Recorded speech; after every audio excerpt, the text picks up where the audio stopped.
Hikmah yang ke-29, syattana baina man yastadillu bihi wa yastadillu alaihi. Syattana jauh selain Allah adalah makhluk. Allah mukawwin, makhluk namanya mukawwanat. Allah khaliq, selainnya adalah makhlukat. Baik, ciptaan Allah, mengenal Allah terlebih dahulu, kemudian melihat ciptaan Allah, dan berbeda dengan orang yang mengenal Allah melalui ciptaan Allah. Jadi ada orang yang kenal Allah itu dengan mengenal Allah melalui ciptaannya. Berarti yang kita jadikan dalil adalah ciptaannya untuk menuju kepada Allah. Allahnya jadi madlul, ciptaannya jadi dalil. Jadi dengan ciptaan Allah kita sampai kepada Allah. Ini adalah kelompok yang kedua. Kelompok yang pertama tidak. Allah mengenalkan dirinya kepada hamba tersebut, maka seorang hamba nggak pakai hujah, nggak pakai ngelihat makhluk, langsung dirinya kenal Allah. Baru kalau sudah kenal Allah, ngelihat semesta, tidak akan menjadi hijab, tidak akan menjadi, karena dia sudah kenal Allah. Nah ini, maka berbeda bagi orang yang mengenal Allah terlebih dahulu baru kenal makhluknya, berbeda dengan orang yang kenal makhluk baru kenal Allah. Ini sangat berbeda. Kita lanjutkan dulu. Al-mustadillu bihi, adapun yang menjadikan Allah itu yang diketahui terlebih dahulu, dia kenal Allah terlebih dahulu, dalnya Allah, maka arafal haqqa li ahlihi, dia mengetahui kebenaran itu pada tempatnya, sebab yang ada hanya Allah. Dan memang semestinya kita itu kenal Allah semuanya terlebih dahulu. Pernah kita bahas gini loh, tentang pengetahuan kita atau keyakinan kita akan Tuhan itu mendahului daripada pengetahuan kita kepada semesta. Pada hakikatnya begitu, didukung oleh fitrah kita. Sebelum kita mengenal pesawat, sebelum kita mengenal apapun, sebelum itu, semua manusia fitrahnya dimanapun mereka berada itu mencari yang namanya Tuhan. Anda tidak akan menemukan sebuah komunitas kecuali mereka meyakini adanya Tuhan. Hanya permasalahannya adalah mereka ada yang salah alamat. Ada yang matahari mereka tuhankan, ada api mereka tuhankan, ada pohon besar mereka tuhankan, ada raja atau kepala sukunya mereka tuhankan. Akan tapi pada dasarnya mereka itu rindu Tuhan. Jadi itulah fitrah manusia. Nah, kemudian ada ini sekelompok. Jadi begini, mengenal Tuhan itu sudah fitrah. Mestinya kita itu adalah, kalau kenal Allah nggak perlu melalui makhluknya. Untuk kenal Allah saja kenapa harus pakai berhujjah? Melihat matahari ada penciptanya, rembulan ada ciptanya, nggak perlu.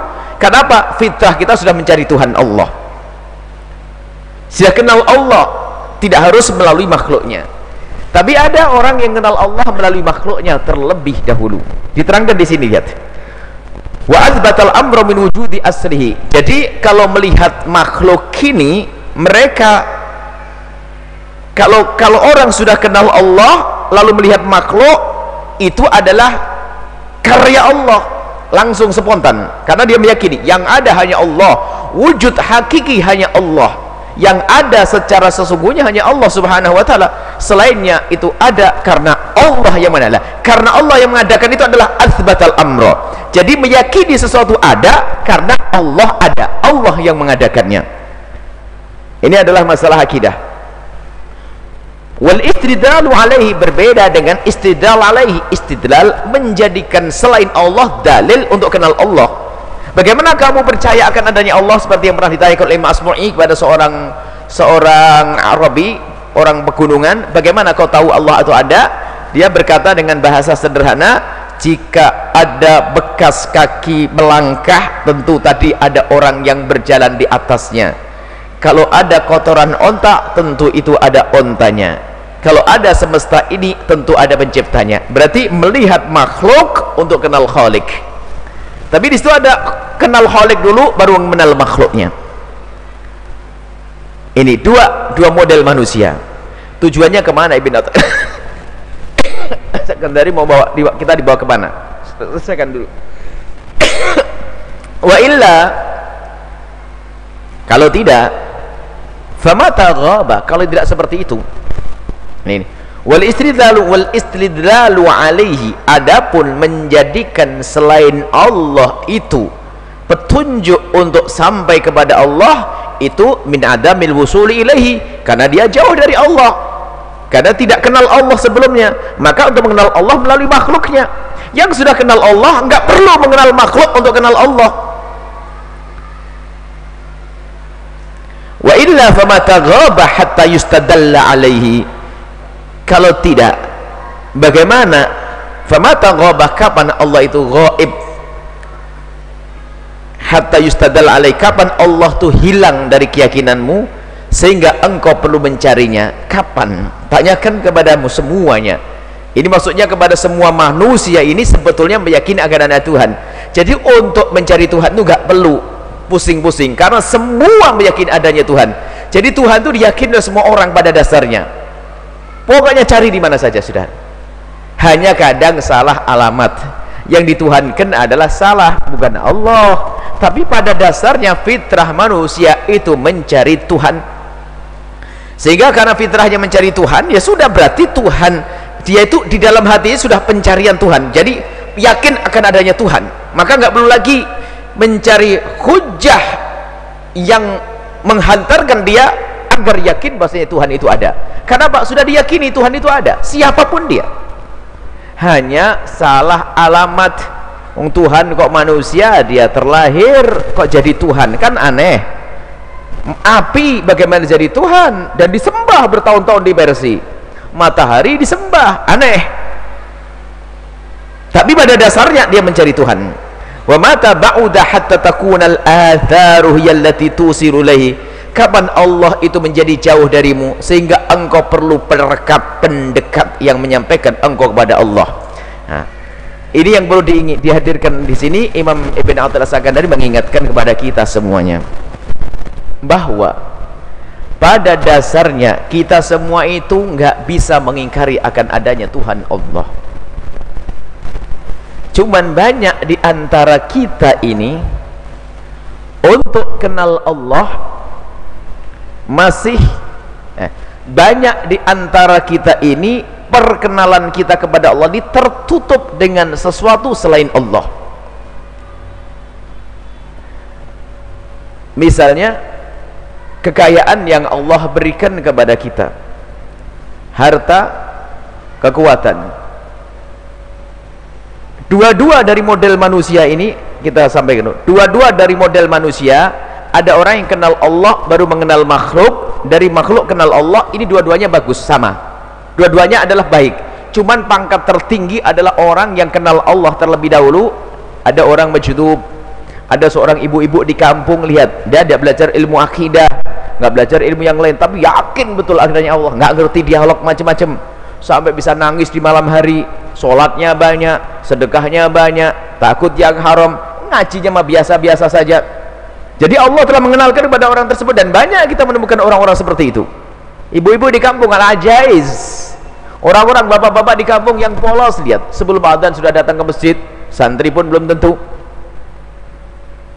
Padahal dia belajarnya bukan dialog falsafah yang panjang lebar, ilmunya sederhana, tapi dia sudah kenal Allah. Maka karena dia kenal Allah terlebih dahulu, maka di saat dia turun dari mengenal Allah, mengenal makhluk, itu semua akan menjadi pendukung keimanan, sehingga yang ada adalah kagum. Di saat diberi oleh Allah harta, dia akan gunakan hartanya untuk kebaikan. Karena apa? Tahu ini dari Allah Subhanahu wa ta'ala, karunia dari Allah Subhanahu wa ta'ala. Ini orang yang paling tinggi pangkatnya. Cuman ada di antaranya adalah kelas kita. Jadi untuk kenal Allah itu dari makhluk dulu, merenungi. Kita merenungi akan adanya Tuhan Allah. Kayak tadi, ini ada pencipta, ini ada pencipta, baru yakin akan adanya Allah Subhanahu wa ta'ala.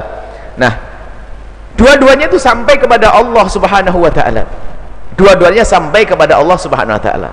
Akan tapi yang paling tinggi adalah orang yang sudah diberi petunjuk oleh Allah, langsung dia kenal Allah, biarpun tanpa belajar. Tanpa belajar mengenal Allah, kemudian di saat melihat semesta itu akan menambahkan kekagumannya kepada Allah, pengagungan kepada Allah Subhanahu wa ta'ala. Nah sekarang ini mata ghobala ini yang menjadi masalah adalah kita ini kadang Allah yang sangat kita kenal itu menjadi ghaib dari kita. Karena apa? Karena sesuatu yang seharusnya tidak boleh menjadi penghalang. Allah itu sangat jelas. Allah itu zahir, kalimat zahir, Allah kan punya nama al-zahir dan batin. Makna Allah al-zahir, Allah maha jelas kalau kita melihat Allah dengan mata hati kita. Allah al-batin, sangat tersembunyi kalau kita lihat dengan mata kasar kita ini. Jadi Allah itu ada, kalau kita renungi dengan batin kita sangat jelas al-zahir. Nah, Allah itu sangat jelas, semua berkeyakinan akan adanya Allah. Cuman kadang, ini yang ingin dihadirkan, kadang athar makhluk mukawwanat semesta, kekayaan, istri, anak, semuanya ini kadang-kadang ternyata malah menjadikan penghalang, menjadi menutup. Kan aneh, kok bisa tertutup Allah yang maha jelas tadi. Kita sudah kenal Allah, kalau berbincang setiap saat kita kenal Allah, Allah. Tapi kenapa kok suatu ketika ketutup dengan kekayaan kita sehingga sholat asar kita terlambat sampai masuk maghrib belum beres? Kenapa mengeluarkan zakat jadi susah? Kenapa kok kita melakukan kebaikan jadi susah? Berarti ketutup Allah oleh dunia, oleh kekayaan yang Allah berikan pada kita. Ini yang ingin Ibn Athaillah akan tadi hadirkan. Jangan sampai Allah itu ghaib. Makanya kalau Allah memberikan kepadamu kekayaan, lihat, kita sadar bahwasanya ini adalah dari Allah. Nah, Allah tak semakin jelas, semakin tampak. Makanya muncul namanya syukur. Bukan di saat diberi kekayaan Allah kabur. Bagaimana Allah bisa kabur? Allah sangat jelas kok. Maka inilah problem kalau sudah kabur mata hatinya. Lihat, semesta, dunia, kekayaan, tahta, keluarga, itu menjadikan tidak melihat Allah subhanahu wa ta'ala. Maka itulah orang yang mahjub atau orang yang lupa kepada Allah subhanahu wa ta'ala. Kalau dalam Al-Quran adalah kalimat nisyan, ya, ada disebutkan kalimat nisyan. Misalnya nasullaha fa'ansahum anfusahum. Jadi ada orang nasullah, lupa kepada Allah, bukan dia tidak kenal Allah, akan tapi karena urusan dunia menjadikan dia lupa kepada Allah subhanahu wa ta'ala. Baik, mari kita sekarang kembali kepada diri kita sendiri. Kita praktekkan hikmah Ibn Athaillah Sandari kepada kita. Apakah anda termasuk golongan orang yang sudah kenal Allah, kemudian di saat anda melihat semesta, tidak boleh semesta itu menjadikan perkenalanmu kepada Allah menjadi terhijab, tertutup?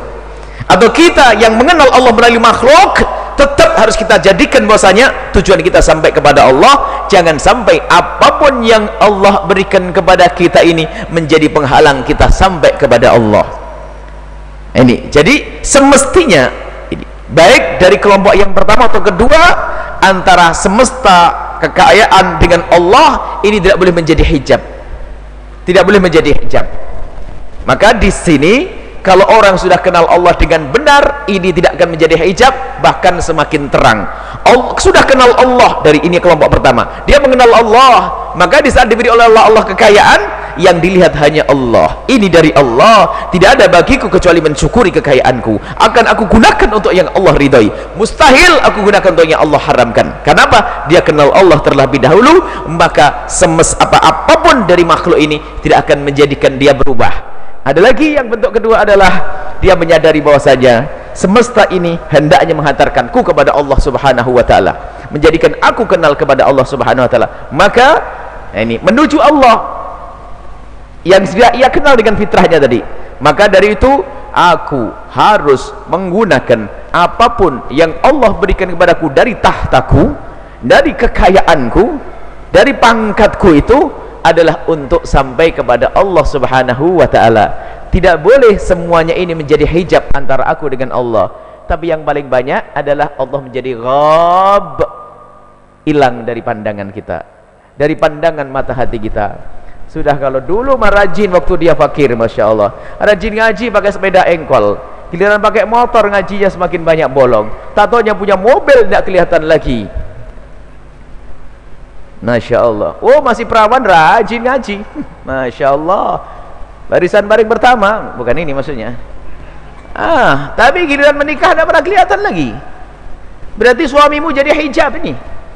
Mestinya disyukuri dulu waktu aku sendiri rajin ngaji, maka setelah aku dapat suami, suamiku tidak boleh menjadi hijab antara aku dengan Allah. Akan tapi hendaknya suamiku justru menghantarkan aku lebih dekat lagi kepada Allah Subhanahu wa ta'ala. Sama kekayaan, pangkat. Tapi ada orang yang dasarnya nggak kenal Allah, ya dunianya hijab, tujuannya dunia. Dia memang tidak kenal Allah, mahjub. Maka ini adalah perbincangan di sini, perbincangan bagi orang yang memang kenal Allah. Kalau sudah kenal Allah, ya sudah, dunia menjadikan dia terlena. Sudahkah kalau cari duit, masya Allah, cari duit, sholat ditinggalkan, aurat sudah tidak ditutup lagi, nggak ngerti halal haram, modalnya pun adalah modal haram. Nah, kemudian menuju kepada Allah itu tidak mungkin bisa kecuali dengan sesuatu yang benar-benar Allah ridai. Jadi gini, karena kita sudah kenal Allah, maka hendaknya dunia tidak boleh menjadi hijab antara kita dengan Allah. Maka kalau kita ingin kembali kepada Allah, kita itu sebetulnya kita itu berurusan dengan semesta, makhluk ini mendunia, kita menjadi makhluk, ngurusi dunia. Kalau ingin kembali kepada Allah, sehingga di dalam bahasa kalau ada orang meninggalkan inna lillahi wa inna ilaihi raji'un, kita akan kembali kepada Allah. Sehingga orang tobat itu orang yang kembali kepada Allah. Jadi pada dasarnya kita ini adalah yang ada hanya Allah. Kemudian Allah menciptakan kita, dan Allah menciptakan kita, pada akhirnya kita harus kembali kepada Allah Subhanahu wa ta'ala. Kembali kepada Allah maknanya adalah jangan sampai kita itu di saat kembali kepada Allah dalam keadaan Allah murka kepada kita sehingga masuk nerakanya. Sehingga kita hendaknya menjaga perilaku kita, sehingga apapun yang terjadi kepada kita tidak boleh menjadi penghalang antara kita kepada Allah Subhanahu wa ta'ala. Tidak boleh menjadi hijab. Lo macam-macam sakit bisa menjadi hijab lah ya. Padahal sakit itu sebetulnya menjadikan seorang semakin ingat kepada Allah. Coba saja, kalau orang sakit biasanya gampang Allah, Allah, Allah, tasbih. Tapi ada yang dengan sakitnya hijab, marah-marah, protes kepada Allah. Kenapa saya sakit? Ada, berarti terhijab dia. Dia tidak sadar bahwasanya sebetulnya dengan sakitnya itu Allah ingin angkat dia, Allah ingin muliakan dia. Dengan kesusahan yang Allah timpakan kepada dia, Allah ingin angkat. Nah ini, maka kesadaran makna inilah namanya orang yang kebuka. Kebuka antara kita dengan Allah, nggak ada hijab, nggak ada pembatas. Sebab memang pada dasarnya nggak boleh ada hijab di antara kita. Saya katakan kaifa ghaba, gimana akan hilang dari pandangan kita? Bagaimana Allah itu hilang dari hati kita? Bagaimana Allah itu hilang dari keyakinan kita? Ini nggak mungkin kalau orang punya iman yang sesungguhnya. Maka kekeroposan iman itulah yang menjadikan orang terlena. Sekarang kita perlu koreksi diri kita. Kita sudah kenal Allah. Anda datang ke sini tentu karena Anda kenal Allah. Anda tidak akan melangkahkan kaki ke sini kecuali karena Anda kenal Allah. Jadi asal pada dasarnya perkenalan kepada Allah itu sudah ada pada kita. Ngerti. Kalau ditanya Anda pengen masuk neraka? Enggak, karena murka Allah di situ. Anda ingin diridai Allah? Iya, semuanya ngomong begitu. Cuman permasalahannya adalah di dalam perjalanan kita ini sering tertutup keyakinan kita kepada Allah dengan sesuatu selain Allah, sehingga sering terjadi pergeseran. Sehingga tadi martabat pangkatnya pun menjadikan dia jauh dari Allah, kekayaannya menjadikan jauh dari Allah, kemudian apalagi rasa sakit menjadikan dia jauh dari Allah, kemudian kefakiran pun menjadi dia jauh dari Allah. Nah ini problem. Padahal semua itu adalah selain Allah.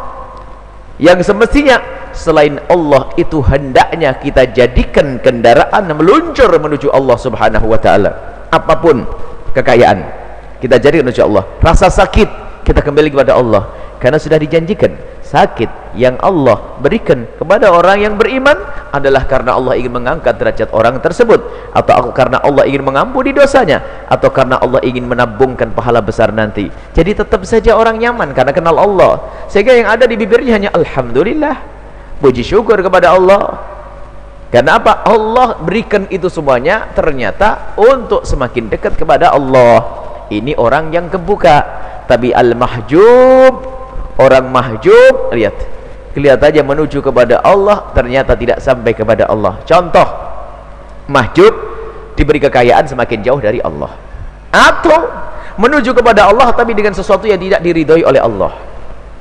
Sedekah tapi dengan duit haram, mahjub dia tidak kenal Allah dong. Memang Allah senang mau? Nggak mau Allah dengan rezeki haram kita. Itulah orang mahjub macam-macam. Ngaji dengan maksiat, berbuat baik tapi ternyata dengan sesuatu yang ternyata caranya dengan cara yang tidak diterima oleh Allah. Itu mahjub, orang yang tertutup dari Allah. Biarpun kelihatannya adalah dia rajin ngaji, contoh ya, rajin sholat 5 waktu sebelum waktu, menuju kepada Allah SWT, tapi apa? Bajunya haram, makanannya haram, kendaraannya haram, tertipu dia. Jadi yang semula dia kenal Allah menjadi terhijab oleh hartanya tadi, oleh bajunya tadi, oleh perilakunya. Maka ayo kita semua koreksi diri kita sendiri, jangan sampai Allah itu terhijab dari hati kita, sehingga hati kita tetap ingat Allah, sehingga siapapun yang diberi oleh Allah karunia, ayo semakin dekat kepada Allah. Semoga kita bisa menggunakan harta yang Allah berikan kepada kita untuk semakin dekat kepada Allah. Pangkat yang Allah berikan kepada kita menjadi kita semakin dekat kepada Allah. Pasangan yang Allah berikan kepada kita menjadi kita semakin dekat kepada Allah. Apapun anak yang Allah berikan kepada kita, jangan menjadi sebab kita mencari nafkah yang haram, hanya pengen menyekolahkan dia masuk fakultas termahal tapi dengan cara yang haram. Maka anak itu hijab, yang semula anak itu adalah penghantar ke surga, gara-gara kita membela anak dengan cara yang haram, biaya sekolah haram, ternyata anak itu penghalang antara kita dengan Allah Subhanahu wa ta'ala. Wallahu a'lam bissawab.